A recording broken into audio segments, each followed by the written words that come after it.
আজকে হচ্ছে টেস্ট করবো এই ড্রোনটা হচ্ছে কত দূর যায়, হ্যাঁ কত কিলোমিটার যায়, বাট মেমোরি লাগে না, মেমোরি লাগে না।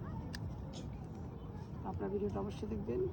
আমি এতক্ষণে মানে ইয়ার 3 টেস্ট করছি, বাট ম্যাভিক 3 প্রো টেস্ট করিনি। আর না, ইয়ার 3 কন্ট্রোলার হচ্ছে RC-N2 দ্বারা মানে উড়ানো হতো, আর এটা হচ্ছে শুধু RC রিমোট। হ্যাঁ,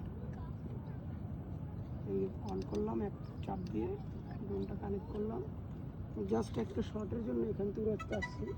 রোদের শ্যাডোটা চলে গেছে, ওইখানে দেখানোর দরকার নেই, এখানে দেখো হচ্ছে ড্রোনটা ফ্লাই করবো। পদ্মার পার আছি, অসাধারণ একটি দৃশ্য নেওয়ার জন্য আছি। এখন অসাধারণ একটা দৃশ্য দেখাও যাচ্ছে, পালতোলা নৌকা দিয়ে ঘাস নিতেছে। ওকে, ড্রোনটা ফ্লাই করলাম। ফ্লাই করার পর